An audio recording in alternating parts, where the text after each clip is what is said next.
할렐루야 샬롬 하고 인사합니다. 할렐루야 샬롬 샬롬 샬롬 샬롬 샬롬. 하나님 사랑합니다. 여러분 주 안에서 사랑합니다. 오늘 사무엘하 13장 1, 2절 말씀입니다. 암논과 다말의 사건 앞부분이죠. 그는 처녀이므로 어찌할 수 없는 줄을 알고 암논이 그의 누이 다말 때문에 우라로 말미암아 병이 되니라. 성격을 분류하는 방법이 여러 가지 있는데 성경 공부를 하면서 내용을 요약해보면 성격의 종류는 수십 가지로 세분화가 가능하지만 많은 사람들이 가지고 있는 5가지 유형이 있다고 합니다. 크게 편집성, 두 번째 연극성, 세 번째 경계성, 네 번째 강박성, 그리고 자기애성으로 나눌 수 있다고 합니다. 편집성 성격은 다른 사람이 나를 혹시 해치지 않을까, 나를 좋지 않게 생각하지 않을까라고 생각한다라는 거, 불안해하죠. 의심을 가지고 살아가는 사람들의 성격을 의미합니다. 그래서 우연한 농담을 인신공격으로 오해하기도 한다고 그러죠. 또 별거 아닌 일에 쉽게 흥분하고 늘 다른 사람과 싸울 태세를 하기도 합니다. 두 번째 연극성 성격은 언제나 타인의 관심의 중심에 서고 싶어하는 성격, 자신의 중심적인 관심의 대상이 아닌 상황에 불편해합니다. 과장된 표현을 잘하고 상대방과 실제보다 더 친한 것으로 오해하기도 합니다. 화려한 옷차림과 눈에 띄는 언행 등을 일삼고 그 원인을 살펴보면 내면에 혼자 있는 것에 대한 불안, 남에 대한 의존심이 자리 잡고 있어서라고 하죠. 경계성 성격은 감정의 기복이 아주 심합니다. 대인관계는 지나친 기대를 가지고 가깝게 접근했다가 곧 실망해서 원망하며 멀리하는 양극단의 양상이 반복되는 증세가 나타납니다. 행동은 폭발적이고 예측할 수가 없고 기분의 변화가 심해서 정상적인 기분이다가 바로 우울해하고 분노하는 등 이 상태가 반복적으로 지속되고 자제력이 결여돼 있어요. 우도 그럴 때 있죠. 가끔가다 괜히 기분이 다운되기도 합니다. 그렇죠? 네 번째 강박성 성격은 완벽주의자와 비슷한 양상을 띠고 매사에 완벽을 추구합니다. 겉보기에는 성실한 모범생으로 보이고 정리정돈과 규칙에 얽매여 있고 감정 표현을 억제하는 경향이 강합니다. 연인, 친구, 가족에게만 진심을 내비치고 그들에게 지나치게 헌신합니다. 자신을 불신하며 자신감이 아주 낮은 경우가 많아요. 부드러운 감정을 잘 표현하지 못하고 칭찬이나 농담을 거의 하지 않습니다. 자기애성 성격 마지막으로 자신이 중요하다고 믿고 자신의 재능과 능력을 과대평가합니다. 그래서 사람들이 평가에 민감하게 반응하고 남들의 평가에 굉장히 집착을 합니다. 자신에 대한 애정이 과도한 만큼 쉽사리 남의 시선에 상처를 받거나 분노하는 면을 지니고 있어요. 공감 능력이 결여되어 있어서 타인의 감정이나 욕구를 인정하거나 배려하지를 못해요. 근데 이러한 성격을 만드는 가장 큰 원인은 부모의 성격과 관련이 있다는 거죠. 편집성 성격은 가학적인 부모 밑에서 자랄 때 생기기가 쉽고 연극성 성격은 비일관적이고 연극성 성격이 부모 밑에서 자랄 때 생기고 경계성 성격은 비일관적이고 가학적인 성격의 부모 밑에서 자랄 때 생기게 됩니다.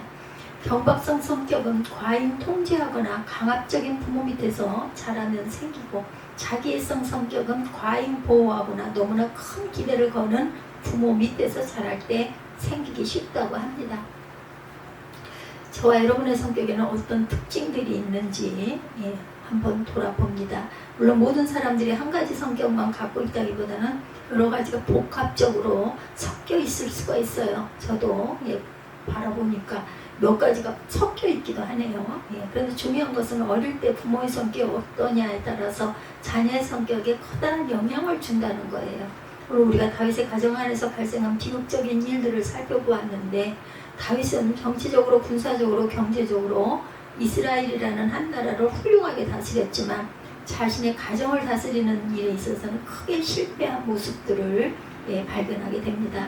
성격을 구분한 두 표현하면 다윗은 자녀들에게 학대를 하거나 과잉 통제를 하거나 과잉 보호를 한 것 같지는 않아요. 그런데 다윗의 가장 큰 실수는 그가 비일관적인 아버지였다라는 것입니다.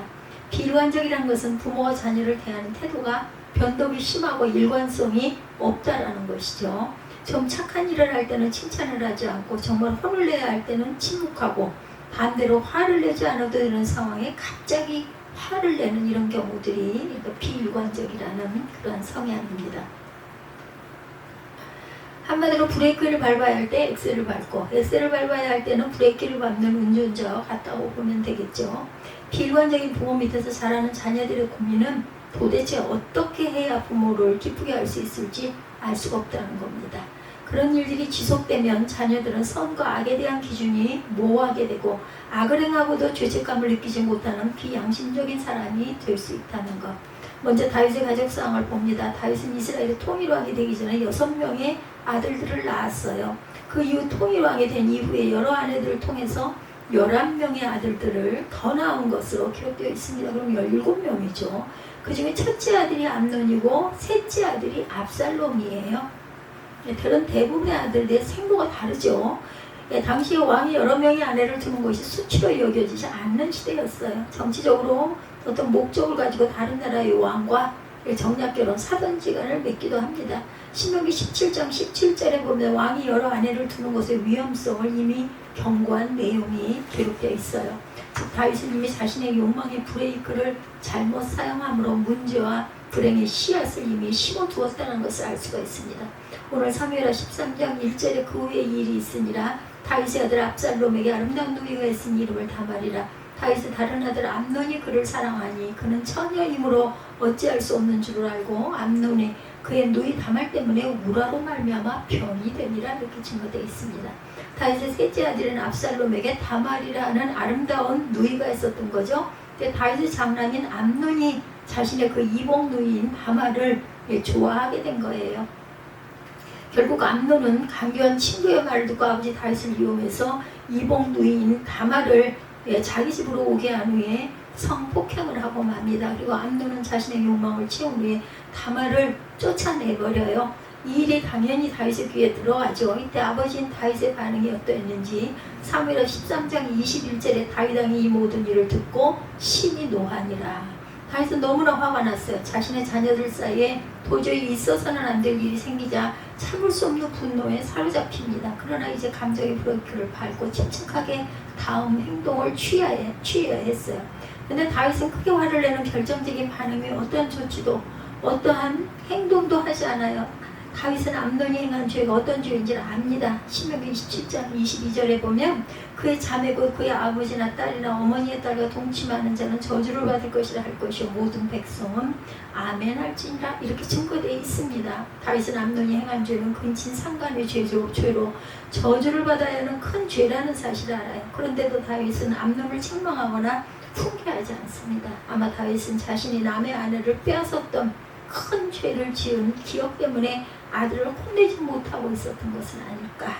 따라서 자신처럼 큰 죄를 지은 맏아들 암논도 하나님 앞에서 회개할 수 있는 기회를 주고 큰 상처를 입은 이복 누이에게 찾아가 용서를 구하고 상처를 치료하도록 했어야 했어요. 그러나 다윗은 그렇게 하지 못합니다. 정말 훈계를 하고 책망을 해야 하는 그 중요한 순간을 그냥 넘겨버리고 말았어요. 그 일로 말미암아 친오빠인 압살롬의 마음속에 암논을 향한 증오심과 분노심이 점점 자라게 되죠. 그리고 마침내 그 일이 있은 후 2년 후에 압살롬은 축제를 열고 형인 암논을 초대한 후 죽이죠. 형제 살인 사건이 벌어지게 됩니다. 결국 2년 전에 암논이 큰 죄를 지었을 때 그냥 화만 낼 뿐 꼭 필요한 훈계나 책망이나 형벌을 내리지 못한 다윗의 비일관적인 행동은 형제간의 살인으로까지 이어지게 되고 압살롬은 암논을 죽인 후에 자신의 어머니인 고향으로 도망을 가게 되죠. 다윗의 첫 번째 아들인 암논의 죽음은 큰 슬픔이었어요. 왕세자인데 그렇죠. 그런데 다윗은 암논을 죽이고 도망간 압살롬 역시 아들로서 사랑하는 아버지였습니다. 사무엘하 13장 39절에 보면 그러는 사이에 다윗 왕은 암논을 잃었을 때 받은 충격도 서서히 가라앉았고 오히려 압살롬을 보고 싶어하는 마음이 점점 간절해졌다 이렇게 증거됩니다. 압살롬이 비록 형을 죽인 그런 동생이었지만 다윗은 압살롬을 보고 싶은 마음이 너무나 간절했다. 결국 압살롬은 도망간 지 3년 만에 다시 다윗이 있는 예루살렘으로 돌아오게 됩니다. 이때 역시 다윗은 형을 죽인 압살롬에게 꼭 필요한 훈계와 책망을 통해 하나님 앞에 진실한 회개를 하도록 도와주었어야 돼요. 아버지가. 그런데 다윗은 압살롬이 도망간 후에 그렇게도 간절히 아들을 보고 싶어 하더니 막상 아들이 돌아오자 이해할 수 없는 행동을 하죠. 사무엘하 14장 24절과 28절에 보면 그러나 왕의 지시는 단호하였다. 그를 집으로 돌아가게 하여라. 그러나 내 얼굴을 볼 수 없다. 그리하여 압살롬은 아버지에게 인사도 하지 못하고 자기 집으로 돌아갑니다. 압살롬은 예루살렘으로 돌아와서 2년을 지냈는데도 왕의 얼굴을 한 번도 뵙지 못했다. 이렇게 기록되어 있어요. 그렇게도 그리워하던 아들이 돌아왔는데 다윗은 그 아들이 자신의 얼굴도 못 보게 하고 인사도 못하게 하고 살던 집으로 돌려보내버리고 2년 동안 단 한 번도 아들을 만나주지 않았다. 다윗은 자신의 감정 조절을 하는데 굉장한 어려움을 겪었을 겁니다. 즉 자신의 감정의 브레이크를 잘 작동하지를 못한 거죠. 결국 형을 죽이고 도망갔다 돌아온 압살롬은 자신의 죄에 대하여 깊은 회개를 하기는커녕 이제는 아버지에 대한 분노와 증오심까지 키우게 됩니다. 마침내 압살롬은 아버지를 반역하고 쿠데타를 일으켜 아버지를 쫓아내고 자신이 왕이 될 뿐만 아니라 아버지의 후궁과 동침하는 폐륜까지 저지르게 되죠. 앞에서 사람들의 성격을 살펴보았는데 다윗은 자식들에게 어떤 아버지였던 것 같습니까? 다윗은 자녀들에게 일관성이 없었던 거예요. 암논이 그렇게 큰 죄를 지었는데도 책망하기보다는 방치했고, 그래서 암논은 아무런 죄책감도 느끼지 못하고 회개하지 못하는 강박한 양심이 마비된 자녀가 되고 맙니다. 또 형을 죽인 압살롬이 도망간 후 그렇게도 보고 싶고 그리워던 아들이 돌아왔으면 반갑게 맞아주고 죄를 깨우치고 회개하도록 돕기보다는 막상 돌아오자 오히려 화를 내고 몇 년 동안 얼굴을 마주 대해주지도 않았다. 한마디로 다윗은 감정의 브레이크가 고장난 사람과 같았어요. 다윗은 이스라엘 역사상 위대한 왕이었지만 아버지로서 아주 불완전한 사람이었고 가정교육에 실패한 사람의 모습입니다. 그런데 다윗뿐만 아니라 이 세상에 성격적으로 완전한 부모는 존재하지 않습니다. 그러다 보니까 자녀들의 모습 속에 편집성, 연극성, 경계성, 강박성, 자기애성 등 성격적인 장애 요소를 누구나 조금씩은 다 갖고 있는 것이죠. 그러나 예수 그리스도를 영접한 사람은 완전하신 하나님을 아버지로 모시고 살아가게 됩니다. 우리 아버지신 하나님은 우리가 죄를 지으면 반드시 징계하십니다. 히브리서 11장 8절입니다. 아들이면 누구나 징계를 받죠. 만일 여러분이 그런 징계를 받지 않는다면 사생아이지 진짜 아들이 아니다. 하나님은 징계가 필요하면 반드시 징계하시고 회개하고 관계가 회복되도록 도와주세요. 그러나 하나님은 징계만 하시는 분이 아니죠. 마태복음 25장 21절입니다. 그러나 하나님은 그 주인이 이르되 잘하였도다. 착하고 충성된 종아, 내가 적은 일에 충성하였음에 내가 많은 것을 내게 맡기리니 내 주인의 즐거움에 참여할지어다.